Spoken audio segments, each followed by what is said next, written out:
people have been, especially in the YouTube comments, people have been asking me to watch this video. So we're gonna watch it.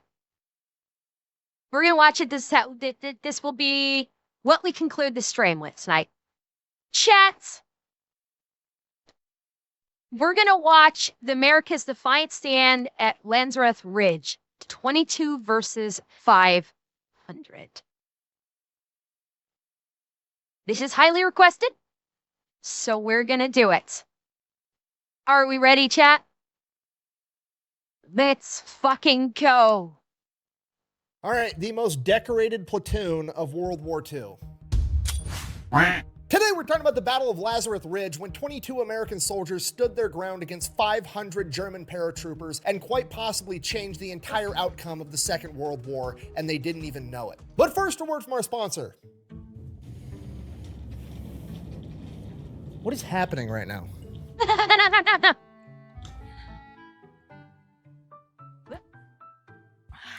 Delete me. We're not going to use the new couch? No, the small one's iconic, plus the big one hurts. Yes. Anyway, where do you want this thing? Coffee table. Will the audience be able to see it? Yeah, I got a thing for that. Look at this. Really? A spotlight for the IRS?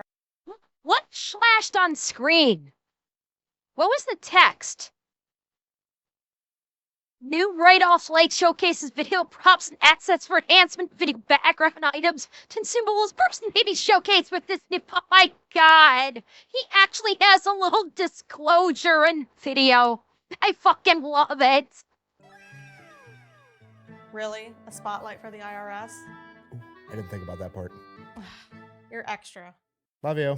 Mm-hmm. Anyways, Delete Me. Super straightforward business. You give them money, they turn around and they make sure the data brokers aren't selling your personal information on the internet. So here's how this happens. Pretty much anytime you use a free app or internet service, that app or service isn't actually free. What they're doing is they're harvesting your personal information, then they turn around, they sell it to data brokers, and then the data brokers sell it to anybody that has money. The good news is these data brokers are legally required to stop selling your personal information if you formally ask them to. The problem is there's a bunch of different data brokers and they all have a different process for you to formally request that they quit selling your information. That's where Delete Me comes in. Delete Me monitors all the biggest data brokers for your personal information, and as soon as it comes up for sale, they automatically write in and have them take it down as soon as possible. And then as long as you're subscribed to Delete Me, they will continue to monitor, checking and rechecking for your personal information at these data brokers over and over and over again to make sure if they do ever come in contact with your data again, they have to delete it again. So if that's something you'd be interested in, I will have a link and a discount code down below. Let's get back to the video. Here we go. All right, important background info. September 1944. Things are not going well for Germany in World War II at this point. On the east, they have the Soviet Union Red Army closing in, and on the west, they have the Allied forces closing in as well. At this point, the Allied forces have already stormed the beach at Normandy. They've retaken North Africa. They've retaken France and Belgium, and now Allied forces are right up on the German border at the Siegfried Line. It is Germany's last line of defense, their western wall, almost 400 miles of dragon's teeth, tank traps, mines, barbed wire, and it's all covered by over 18,000 concrete reinforced bunkers with artillery and machine guns. And it is the advice of almost every high-ranking German officer that Hitler should order his men to hunker down and defend throughout the winter. But Hitler has a different idea. Hitler wants to do the exact opposite. He wants to go home with the girl that he took to prom, so to speak. Hitler got here by being overtly aggressive. He attacked Poland, and then he launched the Blitz to take over France. He attacked quickly and violently to a degree that nobody had ever seen before, taking everybody off guard. They literally called his tactics the Blitzkrieg, the Lightning War, and he wants to do that again. Rather than play...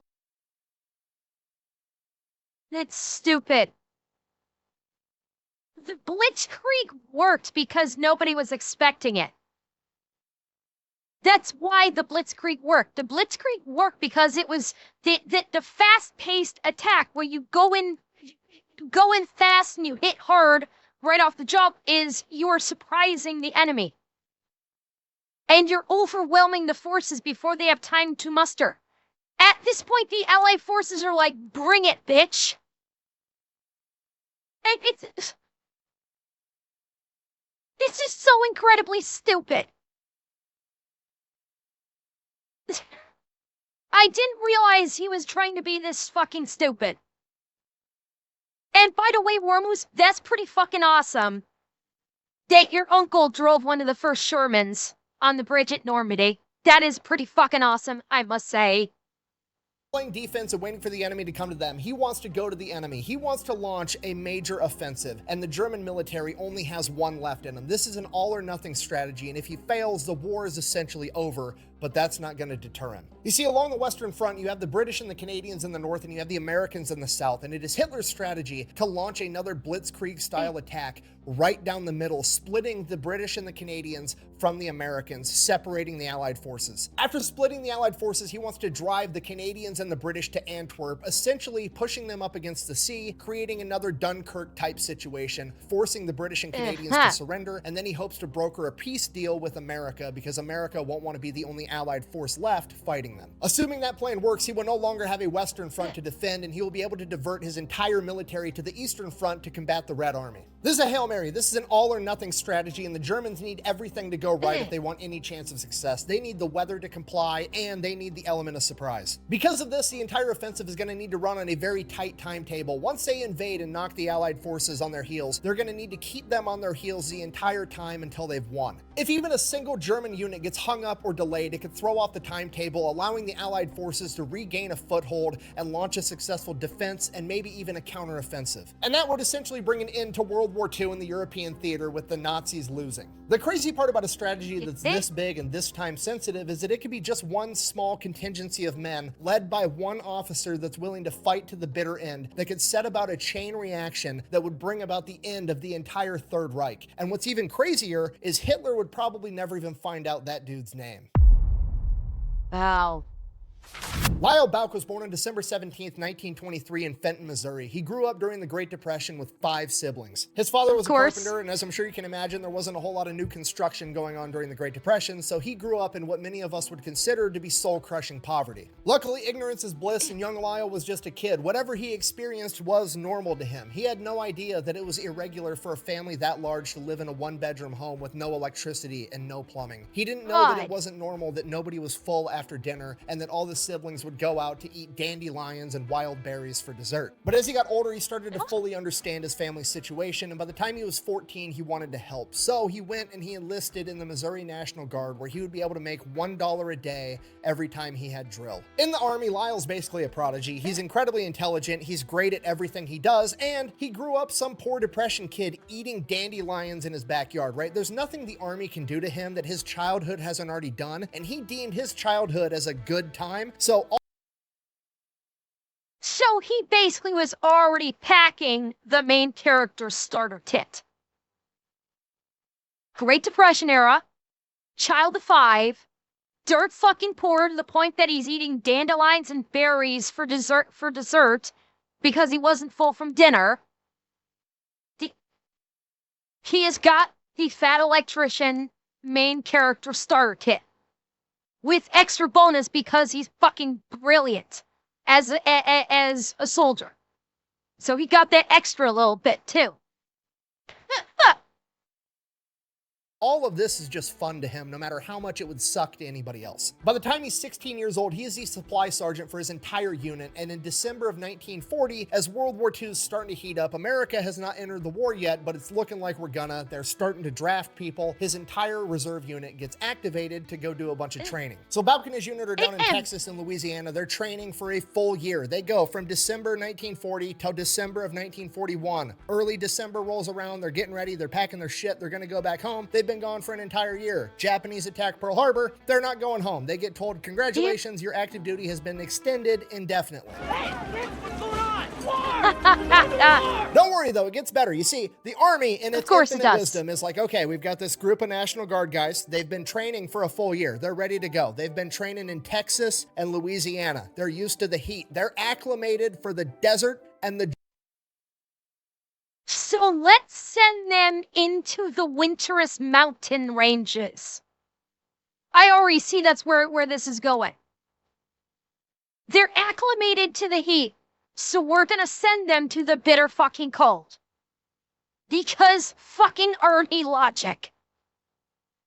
Jungle with extreme humidity. Okay, where should we put them? And the Army's like, The Aleutian Islands, aka fucking Alaska, which is just brilliant. Okay, so Bouck's unit is going to get sent up to the Aleutian Islands because they're concerned that the Japanese are now going to attack the West Coast, and one of the first places they would attack would be the Aleutian Islands, so they're basically going to be there ready to fight the Japanese if they come. So at this point, Bouck is like, I would rather do literally anything else. So he goes and he volunteers for OCS school, and he volunteers for this new sketchy job called being a paratrooper. And OCS school gets back to him first, which is the officer training course. He gets shipped off to school to become an officer. So Bouck ships off for Fort Benning. He's going to end up being an infantry officer. He goes through the course, graduates top of his class. He does so well, they end up retaining him and not shipping him off to war because they're going to use him as an instructor to train a bunch of more recruits that are coming through. So he actually ends up doing that for a year at Fort Benning, training small.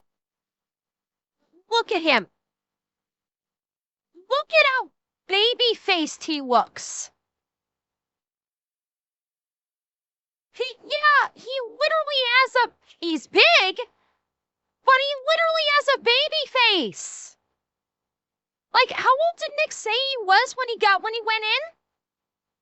I can't remember what how old Nick said he was when he joined the National Guard.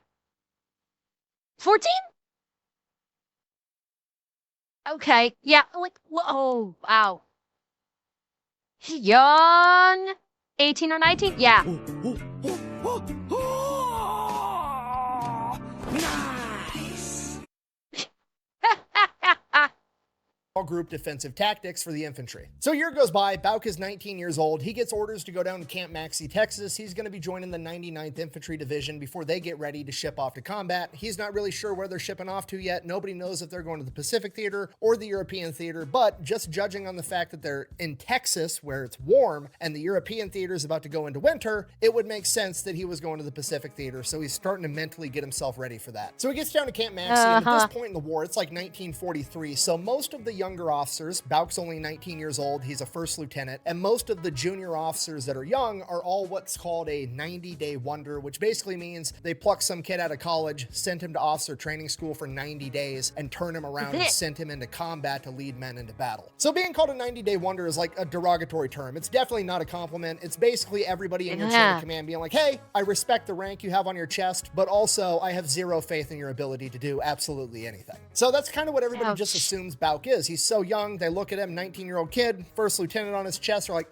90-day wonder. In reality, Bouck has 5 solid years of experience already at 19 years old. He is one of, if not the most experienced junior officer in the United States Army at this point. His chain of command realizes this and they give him a more important task. He ends up getting tasked with standing up and creating the INR platoon, the Infantry and Reconnaissance Platoon, for the 394th Infantry Regiment of the 99th Infantry Division. Now, an INR platoon at this point is what we today would call a scout sniper platoon in the infantry. Basically, they take some of the better or the best infantry guys available from the entire regiment, stick them inside of this platoon, and they learn different tactics because they have a completely different job from the rest of the infantry. Their job's going to be going out behind enemy lines, surveilling the enemy, gathering intelligence, potentially capturing other enemy scouts, things of that nature. Bouck is Wait. His description is not scout sniper.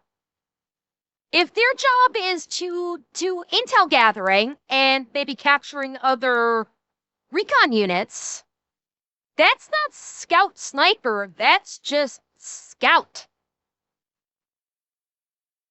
Scout snipers are actually out there they'll do Overwatch and, and basically bring down, like, they'll take out an officer in a platoon or something.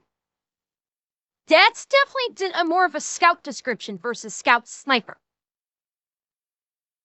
Well, no, TX, like, snipers don't have scouts. They have spotters that are at their sides. Scouts are actual, like, they are reconnaissance units. Their whole job is they are a small, highly mobile forward advance unit with the whole purpose of finding where the bad guys are and reporting back their locations to the main fighting force. So that's what it feels like more than scout snipers.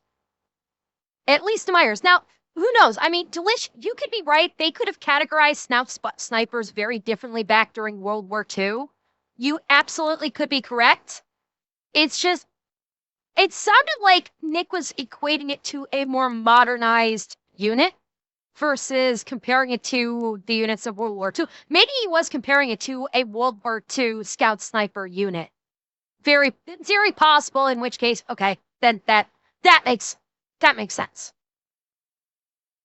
Basically told, hey, here's access to all the personnel files for the entire 99th Infantry Division. Pick your top 18 guys. You got to have 2 squads of 9. So he immediately goes through all the personnel records, starts picking guys out. His criteria is you have to be either a high school graduate or currently going to college. You have to have an IQ of 110 or higher. You have to be a qualified expert marksman with the M1 Grand, and you have to be physically fit. So he goes, he gets like a list of like 50 names, goes around talking to everybody, gets a bunch of volunteers. He ends up having 21 volunteers, but he only needs 18 men. So he has this little miniature selection process. 3 of the men fall out. He's got his crew of 18. And from here, Bauk uses the rest of the time he has stateside to train the holy hell out of these 18 guys. Remember, he was an infantry instructor at Fort Benning for a year. This guy knows how to train people, and now he is overly committed to 18 people specifically. He makes them do the hardest obstacle course at Camp Maxey every single morning. By the time they get done with training and get shipped off to war, this group of 18 is an excellent team, and they are in phenomenal shape. And then one day they just get told, hey, pack your shit, head to the train yard, you're shipping off to war. They don't even tell these guys where they're going. Now at this point, you gotta remember, it's like late 1944. The Allied forces are dominating over in Europe. The German army's on its last leg. They've got the Germans pretty much pushed all the way back into Germany, and they're just manning the Siegfried Line. Okay, so everybody's kind of hoping they're going to Europe, but also everybody kind of already knows they're going to the Pacific Theater. They've had these guys out training in the desert the entire time. It's just obvious they're gonna send them over to that tropical environment, and they're gonna have to go toe-to-toe with the Japanese, which is horrifying. So they all get to the train yard. Nobody tells them shit. They still don't know where they're going. Everybody's just kind of like,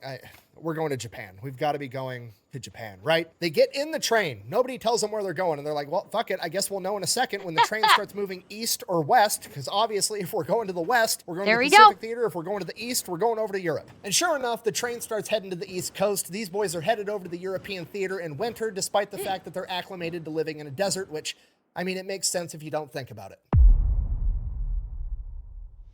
So the 99th Infantry Division gets over to Europe. They end up manning the Siegfried Line. The entire Siegfried Line. Okay. Delish, just for clarification, is this in so you're talking about USMC Scout Snipers from World War II, correct? That's what you're referencing, is the Scout Snipers from that time period. Because that may have been where my confusion was lying. I was thinking Scout Snipers in a more modern day setting in terms of what modern day Scout Snipers do. And that both? Really? USMC Scout Snipers do intel gathering? Okay, I didn't think that they did intel gathering. I thought that's what the recon unit's for. Like both the Marines and the Army recon units did that. But maybe I'm wrong. Okay.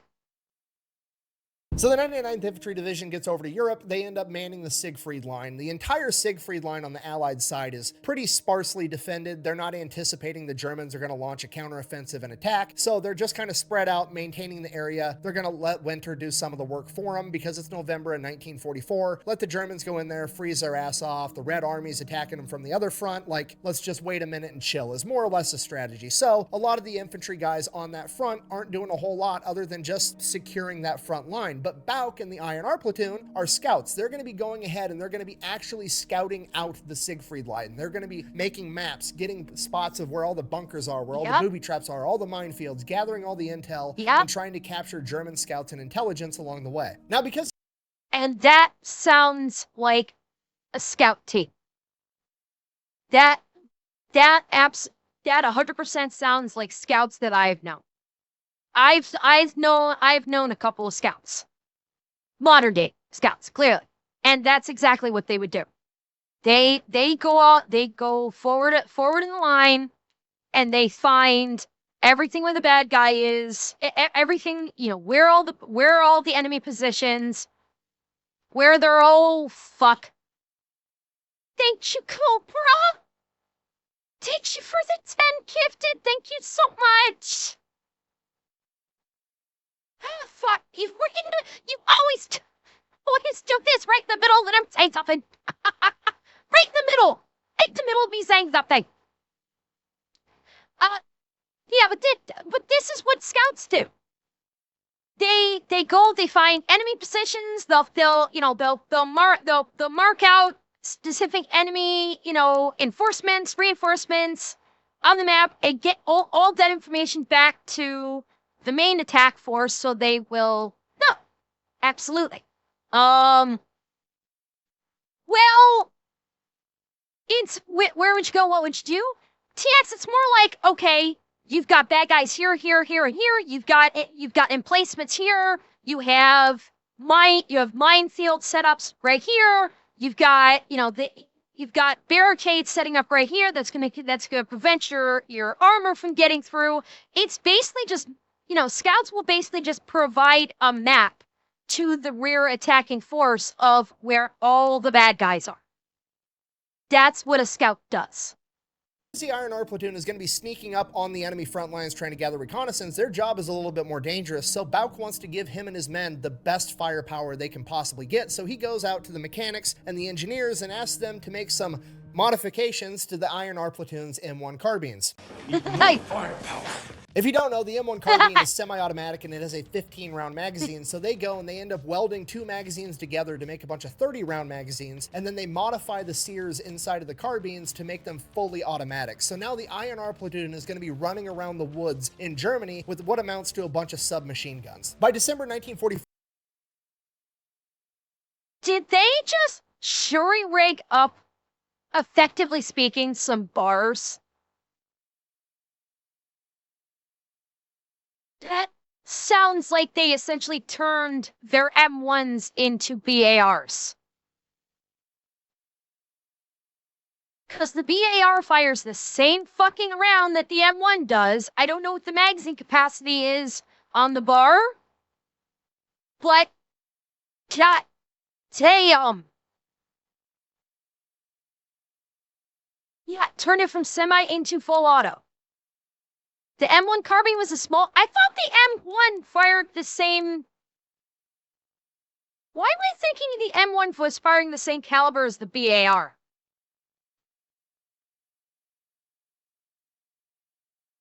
Why am I thinking that? Yeah, M1's a 30-06. I thought that... Why am I thinking the... Oh!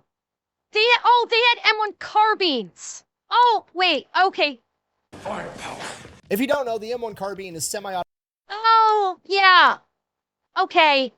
I missed that. I missed the carbine part. I thought they were using Garants.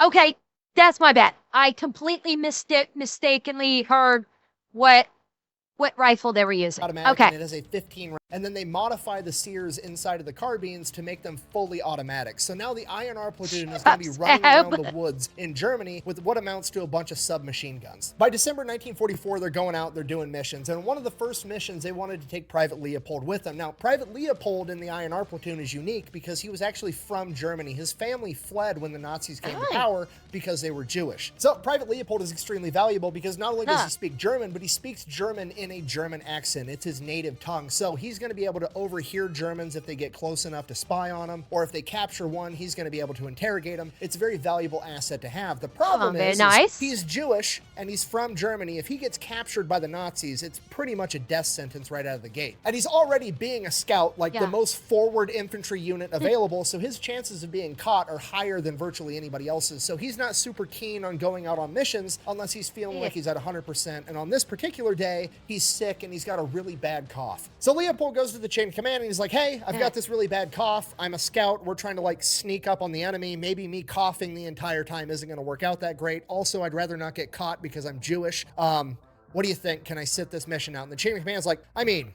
you speak German, right? You'll cough in a German accent. It'll be fine. Uh-oh. You okay God. there, Dennis? So Leopold's like, fine. Okay. God damn it. Because of fucking course. Coughing it. Why do I feel like that's actually what the chain of command would say? Just cough in a German accent? God damn it. Okay, I guess. So he goes out on this mission, immediately starts coughing the entire time. Bauk is like, Leopold, shut the fuck up. Start eating snow. So Leopold spends the entire mission just eating snow to calm his throat down so he's not coughing. Oh. Ends up working great. This is like their first mission out together, and they come across a dead German soldier's body. At first, they're worried that it's a booby trap, so they sit there, they watch it for a while. There's no movement anywhere around it, so it's probably not an ambush. And then they sneak up on it, and they tie a rope around the ankle of the body, and then get as far away as they can before pulling it like 6 to 8 feet just to make sure it's not booby trapped with like a grenade underneath it or something. And it's not. So they go, they search the body, they find an ID card, they find out what unit this guy's from, and they find some other intel on him. This is the first successful mission of the INR platoon. A couple days after that, they go out on another patrol. They end up running into a German patrol, and then they immediately outgun them using their modified M1 carbines, and they end up wiping out the entire German patrol. So things are going great. The INR platoon is performing exactly how they trained to perform. They're going out, they're scouting, they're doing their job, they're getting it done. And what does the military do when things aren't broken? That's right, we fix them anyways. You know what would be cool if the INR platoon, the intelligence and reconnaissance platoon, rather than going out and gathering intelligence and performing reconnaissance, what if we set them up in static fighting positions and ordered them to hold a point like every other infantry company on the planet? It's a great. God damn it! Military, listen. Can we just, like, not military so much anymore? Please?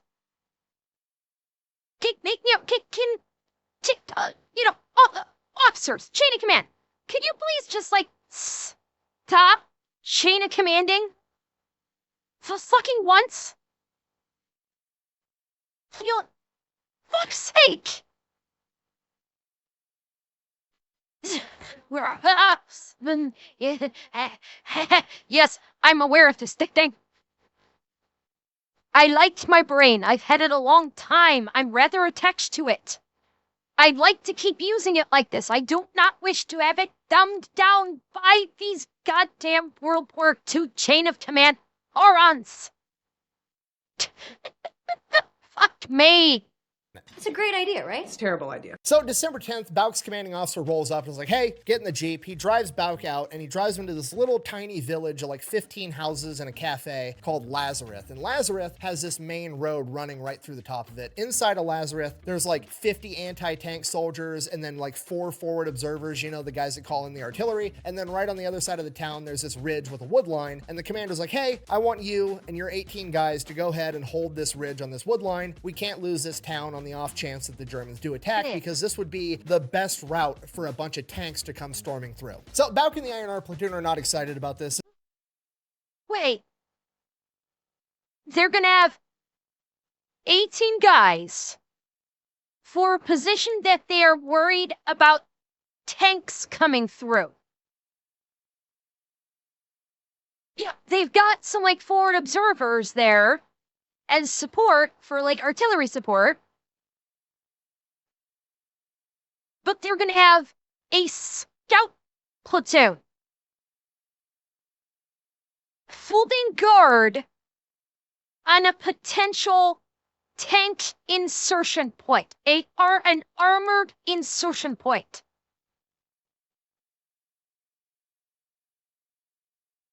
No, they are scouts.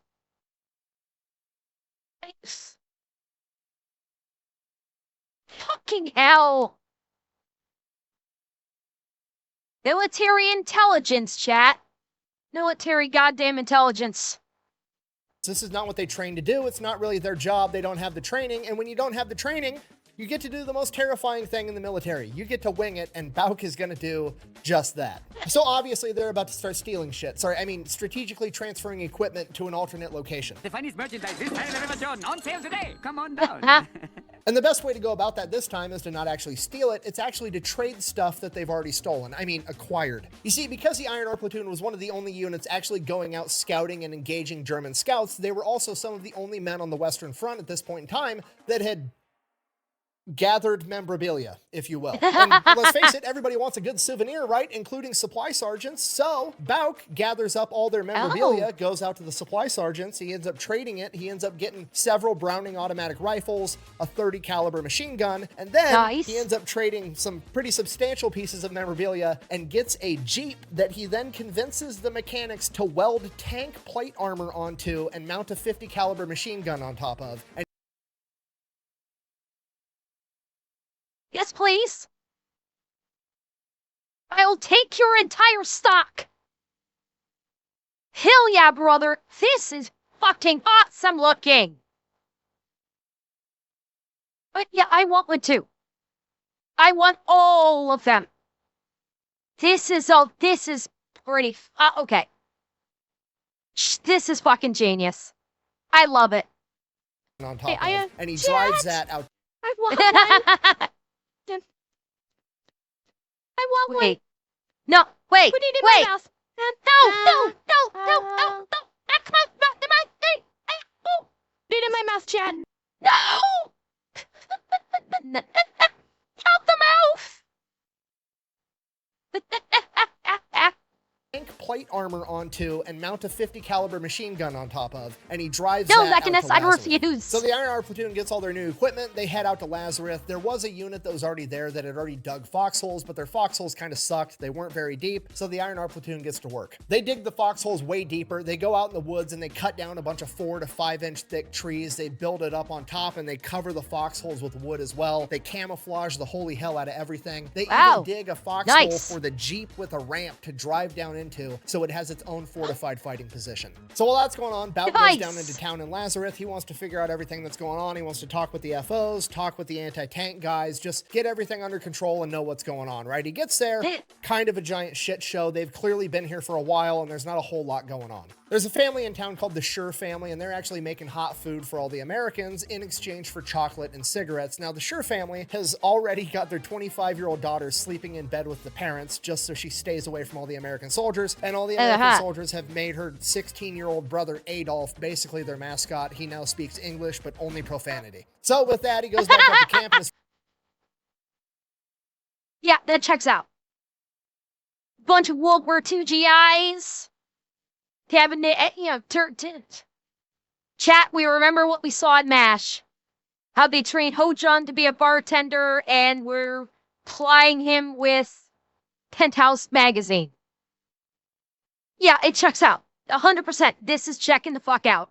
Fortified fighting position, and they just kind of wait. They're there just making sure that the Germans don't attack, essentially, freezing their ass off. They've got a little heating shack. They're taking turns, rotating in and out, warming up, sleeping, eating food, and this goes on for a couple of days. By December 13th, this new guy rolls into town. Some Belgian guy acting kind of weird, so they, stop him. They talk to him. They're like, what are you doing? And he's like, I'm bringing my cousin some shoes. And they're like, Right. That's a fucking spy. And they're like debating on what to do with this guy.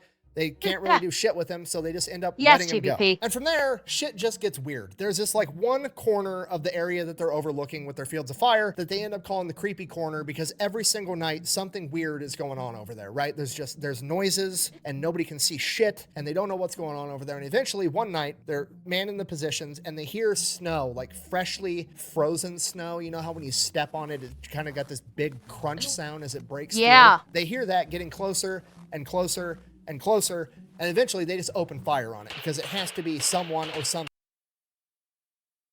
It's a bear, isn't it? Wait, what large woodland animals reside in this area? Is it bear? Is it moose? Is it elk? It's gonna be a giant fucking animal. I don't think it's people. I think this is an animal. No, I don't think it's humans. I don't know if they'd be wolves. Given that the weight, I'm thinking it's bear and elk. Yeah, I'm thinking it's a bear, Conga. That's my first suspicion is big old fucking bear is going to be like, hello. Thing coming right at them. And after they open fire, it's just quiet. And that was it for the rest of the night. They can hear some grumbling off in the distance, but nothing else ever came. The next morning, they go out and they investigate, and it was a dog that they had ended up shooting, but it was clearly a military-trained dog, but it was by itself. Hey, Look at us. Look at us. Oh, Huh? Who God would've damn thought? it. Not me. So that's weird. And then they adventure further past that, like 150, 200 yards, and then there's like ski tracks all over the place. And they're like, what the fuck is Oh. going on? So then the whole day goes by, everything's seeming kind of skeleton. normal. A Jeep shows up to resupply them with more food, and this time around, they all got a liquor ration, which is like immediately a red flag. Like they're only giving out liquor rations when they're about to ask us to do some dumb shit or something horrible is about to happen. Okay, it's like getting a steak and lobster dinner. It's gonna happen right before somebody's about to die. They're not telling us something and we need to figure out what it is. But then somebody's like, hold on, maybe it's not that bad. Lieutenant Bauk actually turns 21 in 2 days on the 17th. So maybe it's so we can all have a party and get LT drunk. Then more creepy noise. Oh, you sweet, sweet summer child. You hold on to those hopes and dreams, GI. You hold them tight. 'Cause you're never gonna see them again.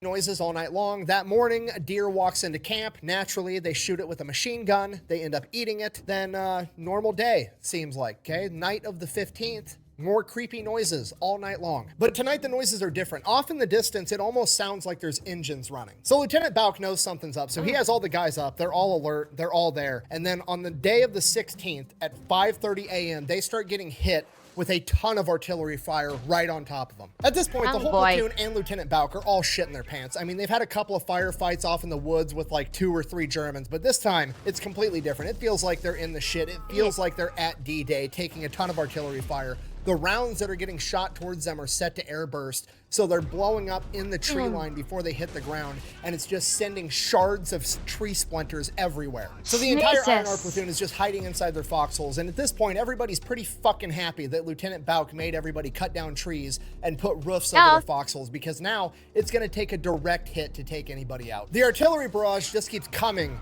and coming and more, and it gets to the point that like the adrenaline wears off, and it just gets tiresome. Like the men are in their foxholes hiding and they're like, okay, you guys are gonna attack us. We get it. Quit launching artillery and just come get us already. But the artillery... It's like, this is getting fucking boring. You are committing the worst war crime in World War II history. You are boring us. Come the fuck at me, bro, or go the fuck home, because I'm sorry, I'm done with this bullshit. I could be sitting at the fire playing poker right now instead of this bullshit. artillery just keeps coming. Like, it feels like it takes an entire day for this artillery to finally stop. Once the artillery fire finally stops, Lieutenant Bauk gets out of his foxhole to assess the situation. He looks down on Lanzarote and realizes all this artillery fire has only been hitting their wood line right on top of them, and the one corner of Lanzarote where those 4 forward observers were, which means Belgian shoe guy was definitely a spy that fucked him over. And right as Bauk is putting that together, the 55 anti-tank guys are loading up in their Jeeps and they are peeling off, just straight up leaving. Bauk is obviously kind of pissed off that he didn't give him a heads up. I mean, they ran a phone line out to him, so they had a direct line of communication, but the artillery barrage must have taken it out. In fact, the artillery barrage has taken out all their phone lines, so now all they have is radio. So Bauk radios over to this anti-tank unit, and they're like, yeah, we got orders to go over to this next town. That's where we're headed. At which point, Bauk is like, okay, well, I can't do anything without you guys. Like, I have a 50 caliber machine gun and some small arms. If they roll up with a tank, we're done. We can't do anything. So Bauk gets on the radio with HQ, tells them the same thing. Hey, the 55 anti-tank guys left. We have nothing that can combat a tank. Do you want us to retreat back to a different position too? What do you want us to do? And Bauk is ordered to hold his position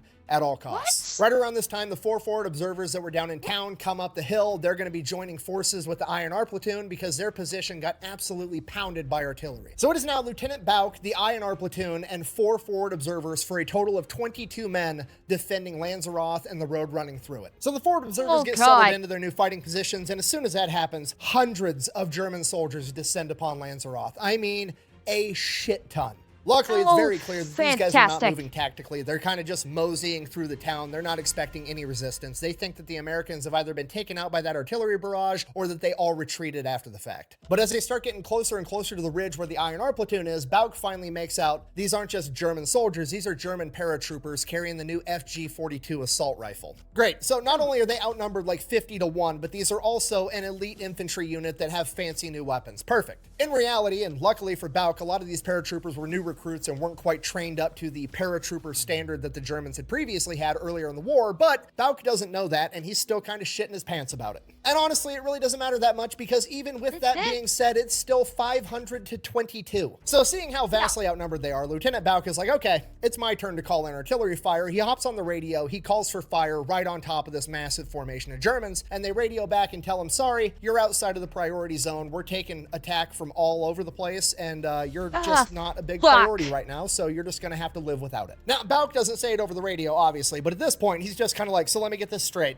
I need to hold this ground at all costs because it's of vital importance, but it's also not vitally important enough for you to throw some artillery fire my way to help me out in my 22 to 500 battle. Okay, great, perfect. You know what? I still have the element of surprise, so I've got that going for me at the very least. And as soon as he has that thought, he sets the radio. Every fucking time. Why does the military always do this in World War II? God fucking damn it, you're telling them, they flat out told them, this is where the tanks are gonna come through. This is the prime place for the tanks to come through to breach the fucking lines. You're acting like it's fucking vitally important to do this, to defend this.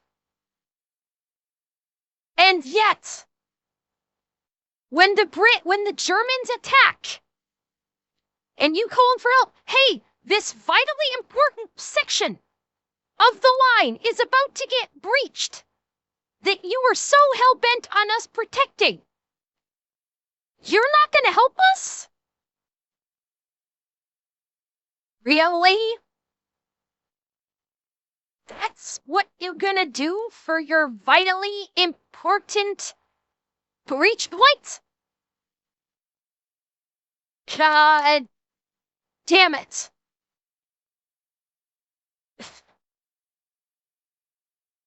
Fucking hate the upper chain of command in the military during World War II. Down, and one of his INR platoon guys goes, sir, you might want to look at this. He turns, looks down at Lanzaroth, and there's a German officer talking to a young blonde girl, and the young blonde girl is pointing directly at them, at which point Bauk is like, fuck. And then immediately all the Germans scatter and take cover. So now he has nothing, and it's just straight up 22 to 500. What are you thinking? I think we're about fixing to get into a pretty good gunfight.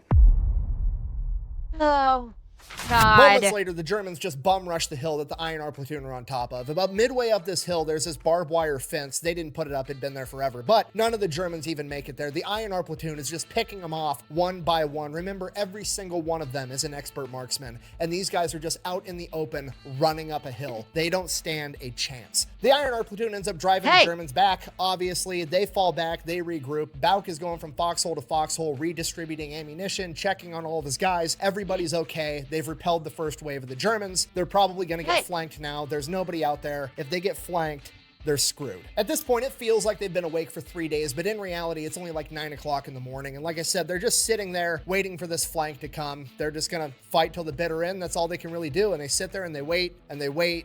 And minutes turn into hours, and then the Germans launch another attack at 11 a.m. God. They're not flanking them. They're using the same strategy. They're just running up the hill, trying to run through machine gun fire like it's World War I. At this point, Bauk is like, well, this is fantastic news. Finally, somebody's given me and the INR platoon a break, and it turns out it's the enemy. So they mow them down again, push them back again. Shortly after that, a couple of Germans approach under a white flag. Bauk goes up there to meet them. The Germans just want to be able to scoop up some of their dead and wounded off the side of this ridge. And Bauk is like, sure, go ahead. You do that. We won't fire on you. Go ahead, get your guys. Bauk retreats, hoping that when he's captured, they're going to extend him the same goodwill. So the medics come out. They scoop up all the medics under the hill.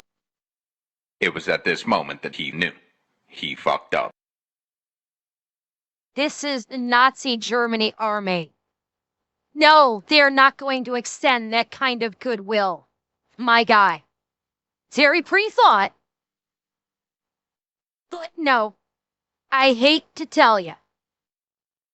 The INR platoon lets them do it, just as Bauk said they would. Everything's fine and dandy, and Bauk is kind of thinking to himself, like, all right, I have the high ground. I have fortified machine gun positions. They figured it out after the first 2 runs. They're definitely not going to try a full frontal assault where I have the high ground again. Don't try it! High ground! But the German stormtroopers, I mean the paratroopers, are like... You underestimate my power! At 1 p.m., they launch a full frontal assault True, is that for a true? 3rd time. And predictably so, they got the exact same results they got the first 2 times. The INR platoon guys described it as shooting clay pigeons at the state fair. Whoops, I'm gonna grab that there. High ground. Wait, are you f***ing Rob? Oh. How? 3 times? Like, the commanding officer of this battalion does know what the definition of insanity is, right? He is aware the definition of insanity is doing the exact same thing over and over and over again, thinking you're going to be receiving an alternative result compared to the first few times. Like, why? Yes, they have the numbers, and they are so graciously presenting them to the recon team for them to just mow the fuck down. Okay, cool. We can keep chopping your numbers out. Thank you so kindly for making this so goddamn easy. Then the same thing happens. The Germans fall back, they regroup. 3 p.m., they launch another full frontal attack. They get repelled again, except during this attack, they sent out so many men that the 50 caliber machine gun actually got burnt up because they were having to run it so hard to mow down so many Germans. Oh, shit. In addition to that, they're also out of ammunition for the BARs, and Bauk's radio got shot in the middle of this firefight, so now they have no communication whatsoever. So now Bauk's making all the decisions. They've held this position longer than anybody could have ever expected them to. It's time to get the fuck out of here. So he goes, they sabotage all the Jeeps, and as soon as it gets dark out, they're gonna slip away into the forest at night and make their way back to headquarters on foot. Now, that sounds a little bit crazy, like why wouldn't you want to drive? But in reality, there's probably Germans all over the road, and this is the INR platoon. That's their whole MO, is sneaking around in the woods and going unnoticed. This is their best shot at getting out of this. So they sabotage the Jeeps, they get ready to step off, and right at dusk as they're about to leave, the Germans attack them from their flank. They get into a firefight, but the INR platoon runs completely out of ammunition and they get overrun by the Germans. And eventually, the Germans just roll up to the foxholes and they yell down, "You can come out or we're gonna send a grenade in." So foxhole by foxhole, the entire INR platoon surrenders. And as they come out, they're all shot up, blown up. They're all hit with shrapnel, gunshot wounds, Bauk took a bullet to the leg. Nobody's doing that great. But with the exception of one forward observer by the name of Billy Queen, they're all still alive, which is pretty incredible for a 22 to 500 firefight. So the Germans get the entire INR platoon and the 3 remaining FOs all lined up, and it becomes very apparent that the Germans are gonna kill them. They're standing there with a machine gun, and right as this guy is about to let fire with this machine gun, a German officer comes running up the hill screaming, and next thing they know, the entire INR platoon is getting escorted down this hill into Lanzarote. Next thing they know, they're all getting funneled into the cafe in Lanzarote. The Germans are digging through their pockets, they're confiscating anything that's good, and the Germans confiscate all the cigarettes, and as they take all the cigarettes, they walk around and give the Americans one last cigarette, like, okay, maybe they are still gonna kill us. I have no idea what's going on. Either way, now they're all just sitting in the cafe, having their last cigarette, blown up, bleeding with bullet holes in them, and it's just dead quiet. Bauk said the loudest thing in that room was the second hand on the cuckoo clock in the corner, and it was ungodly loud. It was so quiet that in between the noises of the second hand on that cuckoo clock, Bauk could actually hear the Germans, the superior master race, across town in their aid station screaming from their injuries. Meanwhile, him and all of his men are just sitting in the cafe, dead quiet, stone face, having a cigarette. It's like the biggest cool guy moment ever. So the INR platoon finishes their last cigarette, and then they just sit there, and they sit there, and they sit there, and they sit there, and then eventually Bauk is just trying to think to himself over that annoying ass cuckoo clock in the corner, and he just starts to get really down. He's not happy with how things went, right? He spent 6 years of his life training for this, and he goes into combat, and the first time he really goes into combat, he gets the best guys that the 99th Infantry had to offer. They let him pick the best of the best, and he took them into battle, and in one day, he got all of them captured and most likely killed, and it's all on him. I get it. Like, I get it. Why he would be so down on himself. Because the thing to remember is he's not thinking I took 22 men and put them up against 500. And 99% of them have survived. Well, they took out God knows how many enemy. He's not thinking about that. That's not where his head is at. He's only thinking he's thinking we lost. He's thinking in the end we lost, that the odds didn't matter. The odds were immaterial. They lost, and that's all that matters. It does matter that, yeah, they had the high ground, but they had literally a fraction of the people, and they still held off 3 waves of it. Okay, they survived an artillery bombardment, a massive artillery bombardment. They survived 3 waves of attacks of Germans. And then finally, because they had the sheer numbers, they got flanked like they knew it, and that's what finally stopped them. He's not thinking, he is still not thinking about defying the odds in the way he did. He's only thinking that he's let his guys down. Oh, I think 4th wave was the flank, Chris. I think they were after wave 3, wave 4. They came in from the flanks, and that's when they couldn't hold them off any longer because they got flanked. But that's what he's thinking, and it's like this is. I get what he's saying. He's getting down on himself because he's probably also still assuming that his guys might get killed, and so of course he's mentally beating himself down because of this. Because for all the reasons that Nick said, they trusted him with this command. He got to pick the best guys, and not just that they got captured one day, but now he thinks that they're going to kill them all. And the odds were immaterial. It's just that bitterness of failure that he is experiencing, and that is probably hurting him more than anything. And yeah, it does. It does show a good layer. It does show a good layer that regardless of the fact that that all the odds were completely stacked against him, regardless of all that, and they still fought like hell more than anyone could have ever expected them. He's still bitter that they lost and that his men are probably going to die. That's showing a true leader right there. That the odds don't matter. It's just like you have to win. Or at least that's how he felt at the time. And he just continues to sit there for hours, just loathing himself in the silence and the noise of that fucking cuckoo clock in the corner that just keeps ticking and ticking and ticking. And he's just sitting there and he's sitting there, and then the fucking bird comes out again and honks, and it's 10 p.m. And suddenly he has this memory of when he was 14 years old and his Aunt Mildred, who used to read palms, she read his palm when he was 14, and she told him that if he lived to be 21, he'd have a long, happy life. And he's about 2 hours away from turning 21. At this point, he can't believe that this is the dumb shit that he's thinking about, but that's what he's thinking about. So he sits there and he waits, and more time passes and more time passes, and sure enough, midnight hits, and suddenly he just feels this relief, like, can't get me now.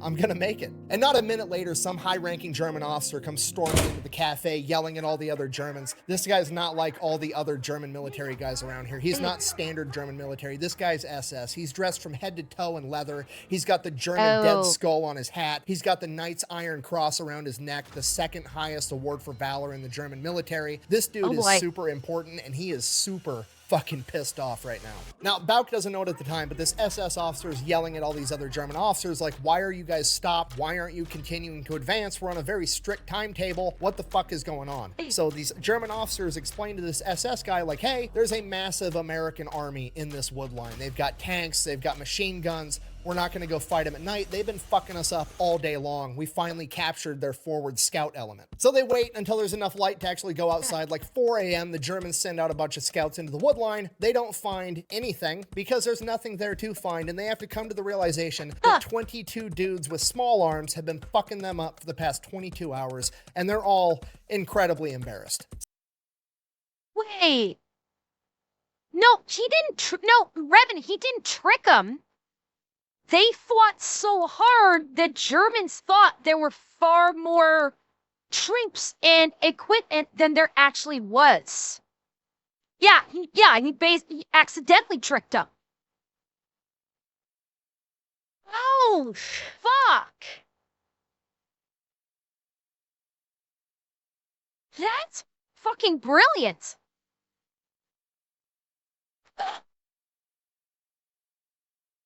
Holy g- And we must not forget, this is not the first time a small American fighting force beat the shit out of the enemy so hard that the enemy thought there were like 5 times the troops combating them when it was a fraction of that. This is not the first time we have heard of this. But this is the first time where they tricked them so fucking badly that they actually delayed and fucked up their timetable. So the Germans take off, hightailing it down this road, half tracks, tanks, and then Lyle Bauk and the rest of the INR platoon are all getting sent to POW camps. Unfortunately, because Bauk is an officer, he's going to get separated from the rest of the guys, and they're going to separate POW camps. From here, you guys know the drill. POW camp is absolutely horrible, the worst possible thing to have to live through. He's starved to death, there's diseases, living in close proximity with other sick people, and as the war progresses, at one point, there is actually a prison break. He ends up getting recaptured, stuck back into a POW camp, and as the war continues to progress, for some reason they keep moving him from POW camp to POW camp, and he doesn't know it at the time, but what's actually happening is the Germans are losing the war, and all the German POW camps on the eastern half of Europe are starting to move all their POWs and themselves to the western side, because if these Germans are going to have to surrender to an allied force, they absolutely want to surrender to the Americans, the British, and the Canadians, because if they surrender to them, it's a court date, and if they surrender to the Red Army, it's going to be an execution. His final POW camp is in Moosburg, and while he's there, a bunch of SS teenagers, like radicalized 16, 17, 18-year-olds with submachine guns that have German officer rank, roll into this POW camp, and they want to execute all the POWs, including Bauk. At which point, the normal German army, the Wehrmacht, are like, no, you're not executing all the prisoners. Those are our bargaining chips to turn over to the Allies so we don't get killed. So absolutely not. And there's this huge fight between the SS and the Wehrmacht, which became more and more common as the war progressed. And ultimately, the Wehrmacht won that argument, and they ended up keeping everybody alive. So Bauk got pretty lucky on that one. From there, Lyle Bauk remains at that POW camp till the end of World War II. When he is finally released, he weighs 114 pounds and has contracted hepatitis. He is essentially on his deathbed, and he spends months in the hospital. Thankfully, Lyle Bauk does end up recovering. He makes it back home, and from there, he's like, what, 22 at this point? So he's trying to figure out what he wants to do with the rest of his life, and he's like, I mean, I've already dedicated so much of my time to being in the military, maybe I should just go back and be full-time Army, and he's considering doing that, and then the paperwork comes through, and the Army fucked him over on his back pay and his leave that he had accrued while he was a POW, and he, challenged him on it, and he's like, hey, you did my back pay wrong. You paid me out as a supply NCO when I was actually a officer in the infantry in combat the entire time and serving as a POW. I'd like to be paid as an officer, not as an NCO. And the Army's like, don't care, fuck off. So he's like furious, like the Army has done nothing but treat this guy poorly, right? Like couldn't get artillery fire when he needed it, can't get back pay, and he's just like, screw this, I'm done with the Army. I don't want. What the fuck? Seriously, what the? This poor guy is getting fucked left, right, and center. Like, oh my fucking God. This, I think, is some of the worst that we've heard. This is probably some of the worst bureaucratic, militaristic bullshit that we've heard in any of these stories. He's gotten screwed over at every fucking turn by the military. Like, I do not blame this guy one fucking bit for just saying, you know what? Fuck this shit. I'm out. I would not blame this man if he spent the entire rest of his life hating the military because of this. Like, this is, when it comes to, like, hating the military, this man actually has a justified reason for it. Unlike others that we have discussed on this channel in modern day, this man actually has a legit reason to hate the fucking military. He gave blood and sweat and health for the military, and they're just like, yeah, go fuck yourself.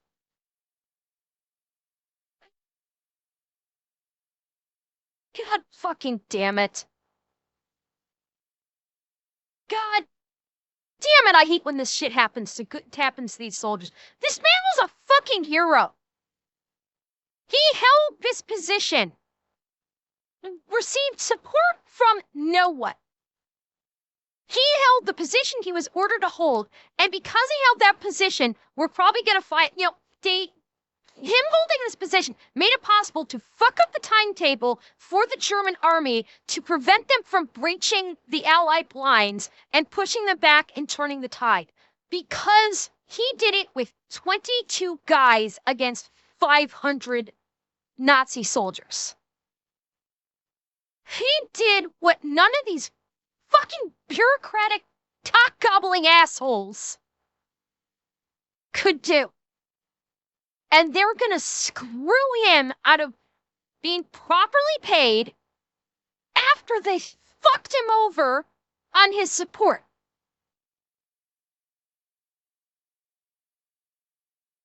God fucking damn it, I hate this shit.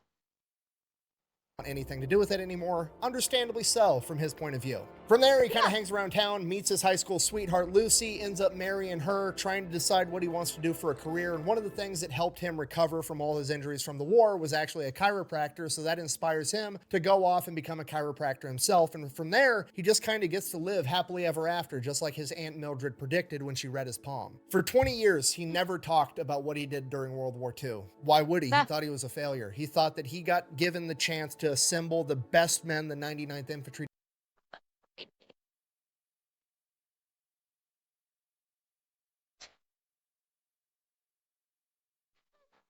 Damn it!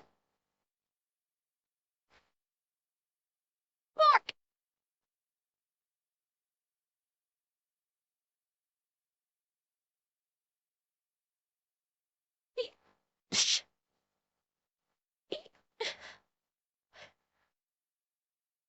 Had to live thinking he was a fucking failure. Because the fucking military screwed him. Because the military screwed him over. He lived for 20 fucking years thinking he was a failure. 20 goddamn years.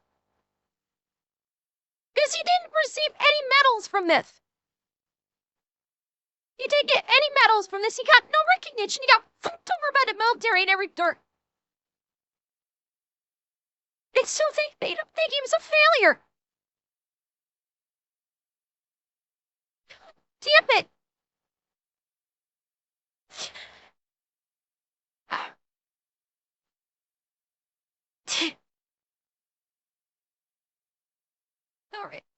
All right. It's like, yeah, there could be more, but you know what? This is still, even if there's a last minute around here, even if there is a last minute turnaround, he spent 20 years with that pain.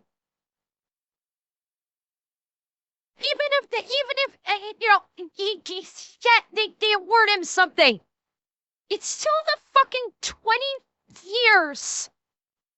He had this pain. He had this bitterness that he had to live with that he didn't deserve to. He didn't deserve to live with this kind of pain, this kind of bitterness, this feeling like he failed. He didn't deserve that. Shit. Division had to offer, and he led them into battle and got them captured and served out the majority of his time in theater as a prisoner of war. It was nothing to brag about, or at least that's how he felt. So he never really talked about it. And then one day in 1965, he got a letter from one of his men. After 20 years, the United States government was finally putting out extensive volumes of what happened during World War II, and one of the volumes was dedicated to this major German offensive in 1944, December 16th, 1944 specifically, called the Battle of the Bulge. Adolf Hitler had ordered a massive blitzkrieg-style offensive where they were going to split the American and British forces in half by seizing Antwerp, cutting off the supplies, crushing the British and the Canadians, and forcing the Americans to sign a peace treaty. In order for this plan to have any success, it was critical that they had the element of surprise, and because of that, German High Command in the days leading up to the Battle of the Bulge offensive ordered that none of the German scouts were to go out without a German scout dog that was specifically trained to lead the scouts by 100 yards. That way, none of them got caught, because if a single scout got caught and got interrogated and gave away this battle strategy, it would ruin the entire thing. That's the dog that they shot on December 13th. And that also explains all the ski marks and everything else hundreds of yards behind the dog. The artillery barrage that they survived before the paratroopers attacked, that was the largest artillery barrage of World War II, with over 1,600 artillery pieces firing on the American front for over 90 minutes. That pissed off SS officer that showed up at the cafe at midnight, that was Joachim Peiper, the commander of the 1st Panzer Division. The 1st Panzer Division was the lead element of the 6th Panzer Army, which at this point in time was Germany's premier armored unit that was hand-selected by Hitler himself to have the most important role of the entire military operation. The 6th Panzer Army, being comprised of almost 5,000 men and 600 vehicles, tanks, and armored half-tracks, was supposed to be the first element to cross the River Meuse and head straight to Antwerp to cut the Allied forces in half. They were the spearhead of this entire offensive, and Joachim Peiper's 1st Panzer Division was the tip of that spear. And the reason he was so pissed off that night was because the paratroopers getting stopped by the INR platoon created a traffic jam behind them that he was stuck in, and he was 18 hours behind schedule. This German attack was so hasty they weren't going to be able to rely on their own supply lines. They had to rely on capturing Allied supplies to be able to continue this attack, including fuel. And since they were 18 hours behind schedule, the Allies were able to adopt new defensive positions, not leave any supplies behind, and the entire 1st Panzer Division would run out of fuel, the weather would break, Allied planes would take the sky, they would attack, and the entire 1st Panzer Division would never cross the River Meuse. The INR platoon and 4 forward observers quite literally blunted the spear of the entire German offensive. 22 men stood in the pocket and stuffed the largest blitz the world has ever seen at the line of scrimmage. These 22 men may be responsible for changing the entire outcome of World War II, and at this point in time, nobody really knew anything about it. Some of the military historians knew that something happened over there, but nobody knew what happened, and it's because Buch and all of his men got captured after the war. There were no after-action reports. They never got around to filling out all those papers. They just got sent to the hospital, got patched up, and got sent home. Nobody knew what actually happened. So Buch, 20 years after the fact, writes into his old commanding officer, and then a couple of months later, he never hears anything back, but a silver star just shows up in the mail, only for him. And it's not really what he's looking for, because he figures the rest of his men probably feel the same way he did. They trained just as hard as he did. They went out, they got the same fight, and they ended up getting caught too. They probably feel just like he does, and he wants to make sure that he gets them the recognition. He wants to be the good leader to his men that he never had. For years, he writes letters and petitions and does interviews and talks to journalists about what his men did that day. And for years, nothing really happens. And years turned into decades. And after 2 more decades, he finally breaks through. And in 1981, his men get the recognition they deserve. The INR platoon would retroactively be awarded 4 Distinguished Service Crosses, 5 Silver Stars, and 10 Bronze Stars with V device, and the entire platoon will be awarded the Presidential Unit Citation. If you don't know, a Presidential Unit Citation is the highest award a unit can receive, and it's usually given out to companies or battalions for major battles or something huge. It's very strange for an element as small as a platoon to be given this award. In fact, they were the only platoon of World War II to be given the Presidential Unit Citation. And with that, they became the most decorated platoon of World War II. Thank you for watching. The best way to support the channel is go buy some merch over at theFatElectrician.com. Quack bang, out. It's pretty wild those guys changed the entire course of world history and didn't even know it till 20 years after the fact. I don't know. Maybe there's a message or something in that. Yeah.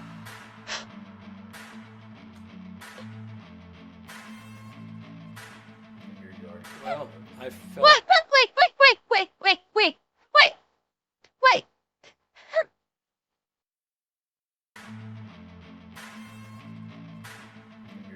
Well, I felt I failed. Why did you feel that you'd failed? You guys had done. Well, we're in the hands of the enemy.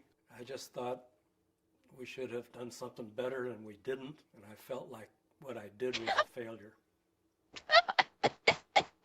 feel that way now?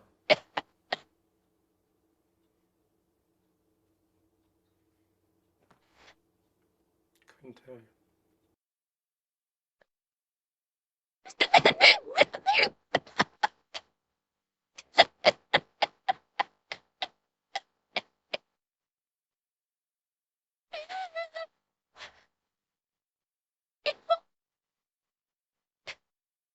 He still feels it. He can still feel it. He still feels it. Damn it. No, I will not become a Karen. I may just become a whining child. Yeah. I may just whine and moan and throw a temper tantrum. And we'll be a Karen.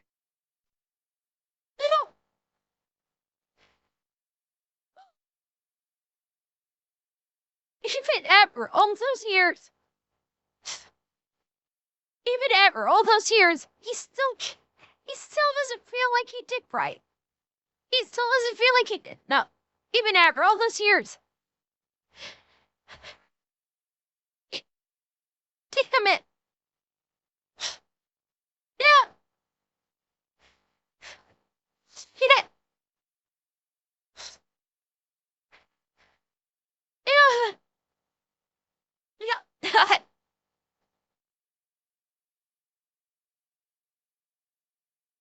Damn it. I thought I was gonna end on it. I thought I was gonna end on a happy note. I didn't think I was gonna end to cry like this. Yeah. Oh. Damn it. Oh, fuck. No. I'm okay. No, Fishy, I can't. Even though it's Friday, I'm still a half hour over. Oh. God, I did not think it was gonna end like that. Yeah, I'm okay, Moramoose. I am. Thank you, guys. I'm okay. I promise. I'm okay.